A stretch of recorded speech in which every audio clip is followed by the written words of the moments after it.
Turning now to international news, we put the spotlight on Russia, where supporters of jailed opposition leader Alexei Navalny are protesting against Russian government officials while defying threats of arrest. Over Valentine's Day weekend, demonstrators drew hearts with their cell phone flashlights in Moscow.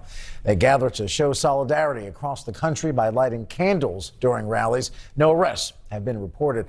Navalny was arrested last month on his return from Germany following treatment for nerve agent poisoning.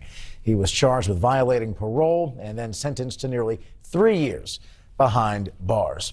Joining us live tonight is Ian Kelly, the former U.S. ambassador to Georgia. He has extensive experience working on issues related to NATO and Russia. Sir, thank you for being with us tonight. We certainly appreciate it. Thanks for having me. Why have we seen this switch from those massive street protests to more of the cell phone protests, flashlight protests, if you will? Well, I think, first of all, they're taking a lesson from what's happening in Belarus. Over the last couple of months, protesters have gone out in the street in tens of thousands every weekend, but it's had no real effect on the dictator, Alexander Lukashenko. But I think the main reason is they're trying to keep their powder dry for the parliamentary elections in the fall. They want to keep people, I think, they would rather they give their energy to those elections rather than these protests, I think. And realistically speaking, it's Putin's Russia. Where does this go from here? What happens next? Well, it's a real indication that people are really fed up with the economy, with Putin's blatant attempts to stay in power over 20 years, and I think that people are just showing their dissatisfaction with the lack of choice.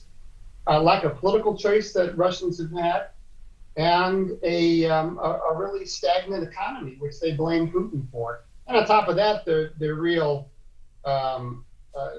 terrible corruption that's going on, and Navalny has exposed. And what can the U.S. realistically do to get involved and help and attempt to make things better? Yeah, well, it's difficult. The main thing, I think, is we have to show support for those who are fighting for an accountable and transparent government, which the Putin government is not by any stretch of the imagination. And so I think the Biden administration has to stand shoulder to shoulder with people who are standing up for those for their rights. And speaking of President Biden, let me ask you this too. We know that Putin and Biden had a conversation a few days ago. Certainly a very different tone toward Russia than we saw during the Trump White House. What do you expect to be the defining difference between the Trump-Putin relationship and the Biden-Putin relationship?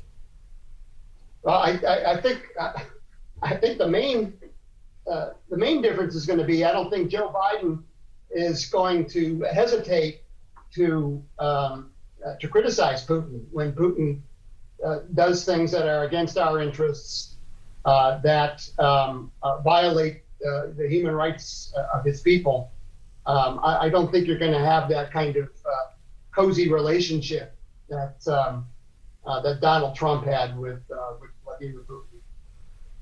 And in layman's terms, before we let you go, obviously you have extensive experience with NATO. We've seen NATO's role in the world get debated during the Trump years. What do you think the average American watching at home tonight should know about NATO? Do you think our continuing support and involvement are important? And if so, why?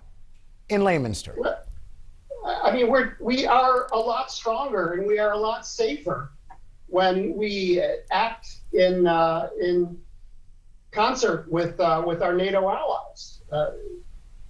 America alone is not necessarily going to be able to address all of the security challenges that we face. And so I think you're going to see the Biden administration try to restore some of those ties. And certainly you won't, I don't think you will see the Biden administration demeaning the NATO relationship as Donald Trump did. Mr. Kelly, thanks so much for being with us tonight. Appreciate your time, sir. Thanks a lot.